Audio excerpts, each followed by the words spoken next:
when I die and I come back in another life, I will write historical fiction. And it took me quite a while to get to the point where I realized that let's not rely on reincarnation. Let's maybe give this a go now.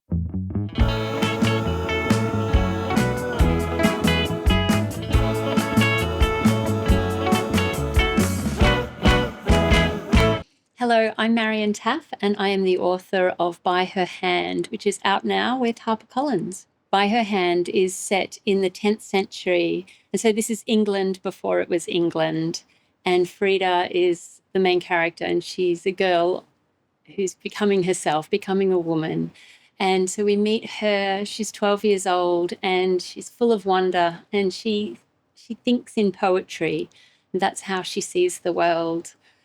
But her world is at war, and she's taught to fear the big baddies out there. There's Vikings, what we would call Vikings, men in the woods, beasts with tusks and claws. And yet she's also most afraid of the man in her home, her father, who's quite violent towards her.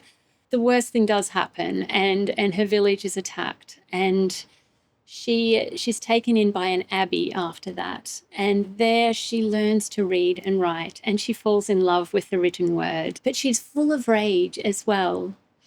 And while she's at the abbey, she comes into the orbit of the Mercian ruler, who was Lady Ethelfled, and she was a real historical figure of the time. She was King Alfred the Great's daughter. Frida sees what it is to be a woman with power.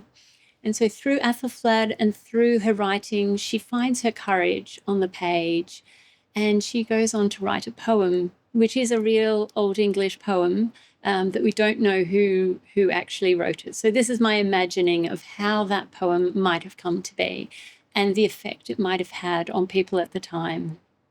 I think in terms of inspiration for this novel, there were lots of threads. But the first time I became really conscious of it was reading Bernard Cornwell's novels and watching the Vikings shows. There's often a scene where a little child, a village is raided and a child runs into the woods. And you, as a viewer or as a reader, you think, oh, thank goodness the child has survived. But I kept finding myself thinking, what happens to that child? And I wish someone would write the book about that child. And then I realized I needed to write that book. We've had the sad girl novels, and I love some of those, but this is an angry girl novel. She's scared and she's angry. And to me, that was very real. When I started researching, I realized there's not a lot known about this period. It was a very long time ago. And it's funny that this bookshop is in Ashburton because there was a house called Ashburnham House that held a lot of Old English manuscripts, including the book with Judith and Beowulf in it, and it burnt down. We lost a lot of poems, and that manuscript was really badly damaged. So it's over 1,000 years, a lot has been lost. But of the Old English poetry that's there, it's so alive. It's what inspired Tolkien. And this is English literature before Shakespeare and before Chaucer even. It's the really, really early steps of writing down this oral storytelling. And I just found it fascinating, and I really dived deeply into that, into the techniques of the poets, and into Judith. When I found out about Judith, just the way Judith and women generally were depicted was quite different. The story of Judith is from the Bible. So it's considered the Apocryphus because it's not in all Bibles. It's in the Catholic Bible, but not in the Protestant Bible. So some people have decided that this story might not have been true, so it doesn't go in the Bible. I don't know. I don't want to criticize the people who put the Bible together, but it is very true in that it speaks to people. It obviously speaks to people in terms of the subject of women's rage. The story is that Judith takes matters into her own hands when her people are threatened, and she goes out with her handmaiden to the enemy camp, and she seduces, in a way, the general Holofernes. And when he is drunk one night, she takes his sword and she chops off his head and carries it back to her town, Bethulia. And then the next day they win this massive battle because she's taken the head of Holofernes. So it's pretty gruesome and brutal. The story of Judith has been told in many different ways through art and sculpture. And in this instance, it was somebody wrote a poem in Old English. It was sort of an Old English poetic translation of Judith. And it was just fascinating to me the way she was depicted, because she's not the saintly, virtuous virgin that the early Christians were really worshipping in a lot of ways. I thought through that Old English poetry, I just found it's so rich, and the whole body of Old English poetry. There's so much more to it than Beowulf. Most people think of Beowulf, but there's so much more. The Wanderer, the Ruin, they're beautiful. And Judith, fantastic. I hope after reading this, readers will be interested in Old English poetry and this period of history. It's not the Tudors, it's not Regency, it's well before that. And it's often thought of as a bit of a blokey time. A lot of the stories are like Beowulf, there's swords, there's shield walls, and those things are definitely in my novel as well. But there's also this beauty and wonder and this deep, deep, deep thinking that was going on. And we know that through the art and the poetry and the literature that we have and the writings of the time. And a lot of those stories go back further. And this is our culture, really. This is English, the English language. So I hope it deepens people's love and appreciation for the English language. And I hope people finish it with a sense of hope, a sense of anger. A lot of the battles in this book are still being fought. This is my first book. This is my debut novel. It is not the very first book I started writing, but pretty close. I started 2 or 3 ideas. I remember going for a walk one day, and I remember the place I was when I was thinking, I need to pick one and finish it. And this is sort of, to start something and finish it was my goal. And I really didn't know a lot about writing at the time. And I had enrolled myself in a short course at RMIT. I did a few little workshops, like with Kill Your Darlings. The historical fiction workshop with Hannah Kent was fabulous. And then when I felt bold enough, maybe, to share my work, which is a big step when you're starting to write, I did a short course through RMIT, and from that I went on to the professional writing and editing. So I was writing this novel all the way through that. But that day that I decided this is the one I'm going to start with, and I'm still working on the one I actually started writing that first day. I remember opening my laptop and starting and just went, I've just got to do it. I've got to get these ideas out of my head. The process of writing, I just loved that creative problem solving, and the people you meet and the communities. It's just been wonderful. I was studying for a while, but I finished that a year ago now. And so now, in the past year, I've been full-time working on the novel and being a mum, which also takes a lot of time.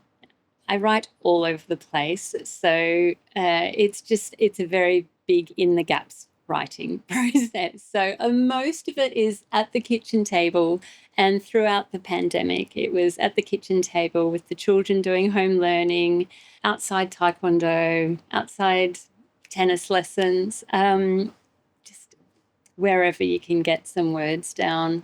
And then you just keep going. And in terms of that, there's no magic to it. It's just keeping going. It's doing it when you don't want to do it or when the inspiration isn't there. And then when it's there and it goes, it's just wonderful. But you've got to do those hard bits when it's not flowing to get to the bit where it is flowing. And What is your first memory? Okay. I don't know what's first actually, but I am pretty sure when I was a little girl, I lived on an island, a magnetic island. And I know, it's so beautiful. So, one of my earliest memories is I had a pink teddy bear, Pinky, very imaginatively named Pinky. And because we lived on an island, we often caught the ferry into the mainland, into Townsville. And, uh, and there was a day that I dropped Pinky off the ferry and I screamed. And my dad was on the jetty, and so I was on the ferry with Mum, and Dad jumped off the jetty into the coral reef water with tiger sharks to save Pinky. And he saved Pinky. And the big clear memory I have is that night, Mum running a bath with iodine in it because Dad cut his feet on the coral, and hearing him scream in the bath. And that was all for Pinky. And I still have Pinky. Pinky's good. He's only got one eye now, but he's still with me. So thanks, Dad. So the role of writers and writing at this time in 2025, I think we're seeing it. It's incredibly important now. Journalism, storytelling, and listening and being aware of who is telling the stories, who is controlling that message, and looking for other messages, like looking for we are going to have to actively look for the whole story because uh, we're being fed basically, and I mean humans have been fed chosen stories, a curated list of stories for a long time. And my book a little bit goes into that, how women are portrayed and how they are not portrayed. Who is doing the writing, who is doing the telling, and who is letting them and getting those stories out there. So my reading is a lot of historical fiction. Yes, big surprise. um, but I really love beautiful words. So I do read a lot of poetry as well. I love just that artistry of language. And so writers who can bring that to a novel on the page, I just love it. Geraldine Brooks, Lucy Trelaw, Hannah Kent, and of course, Robin Cadwallader, whose writing I just absolutely love. I think the first author that started me really on a reading journey would have been L.M.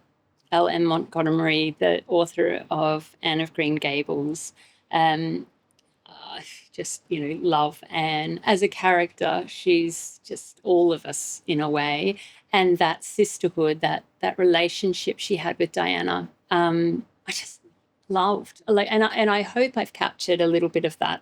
That teenage girl, that deep, deep, deep love for your friends, and that sisterhood, because I think girls get a bad rap a lot of the time, being thought of as always fighting, but there's just such great friendship to be had and so much growth there. In terms of authors that really first kicked off that idea that I could write, Rose Tremaine is an English novelist, and she writes historical fiction, but she also writes some contemporary novels.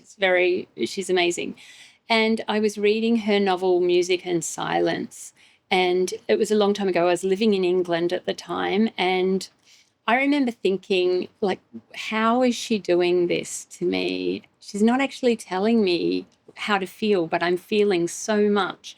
And I thought, when I die and I come back in another life, I will write historical fiction.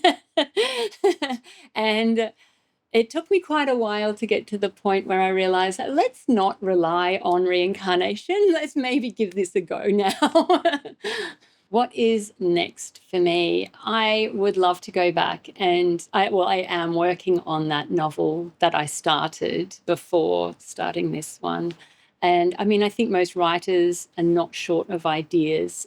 So it's the one that keeps in your ear talking to you saying, write me, write me, write me. And this one is definitely, it's been waiting. And I think I needed to, I actually thought By Her Hand would be kind of my practice novel. And then it got picked up. And so I was really lucky. This next novel, it's Australian, it's set in Australia, and it's, I can't say much, but it's uh, taking in a few different timelines, and it's our relationship to the environment through mining, through our trees, and our relationship with sport, and our relationship with war and Anzac and memories and what we choose to remember. And that's all wrapped up all together in this story. Thank you so much for having me.